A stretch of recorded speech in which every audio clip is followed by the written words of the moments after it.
Guys, naalala nyo tong speaker na to? Ito yung speaker na nagtrending na umabot na ng 2.2 million views mga idol. Napakaganda naman kasi nito at napakarami talagang good feedback. Pero alam mo ba, meron ng upgraded version nito?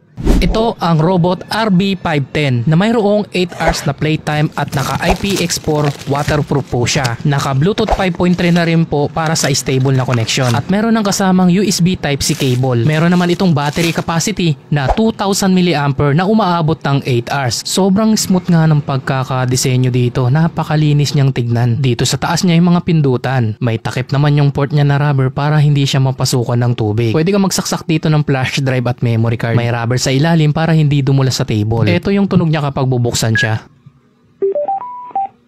Isa rin sa upgrade nila dito yung RGB light niya sumasabay na sabit at mamimili ka na lang kung anong motion yung gusto mo. Malakas din yung pagkaka-RGB light niya, hindi siya patay na kulay. Buong buo talaga mga idol. Mas lalo pag gabi madilim, maganda to. Ngayon naman i-connect ko na to at pakinggan nyo yung tunog nito mga idol.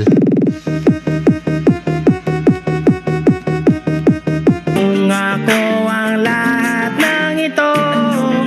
Tatanggapin mo ba? Sige nga, halika.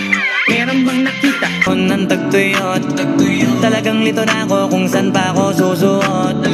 Buti mas inugali ko pa rin pukpok ng pukpok. Ngayon naman bubuksan ko na to para tignan yung loob niya. Itong nasa harap niya ay gawa po sa metal na merong filter. Yung speaker nga nito talaga namang kulob na kulob sa loob. I-check naman natin itong battery niya at totoo talagang 2000 mAh. Naka BMS din. Meron din siyang connection dito papunta sa speaker. Mas malaki na rin yung kanyang amplifier kaya naman pala napakalakas ng tunog. Pati yung speaker may filter din. Grabe, napaka-solid talaga nito mga idol. Dalawang speaker yung nilagay nila at malalaki rin yung mga LED lights. Ngayon na lang ulit ako nakakita ng ganitong kinulob talaga sa loob yung speaker para sa magandang tunog. Grabe, napaka-solid talaga mga idol. Bass boosted siya na punchy talaga yung tunog niya. Ang ganda sa tenga, sarap pakinggan yung bass niya. Grabe, napakaganda talaga ng quality ng robot speaker.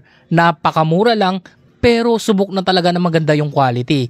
Kaya naman kung gusto mo rin ng ganitong speaker, ilalagay ko na lang yung link nito dito sa yellow basket sa ibaba.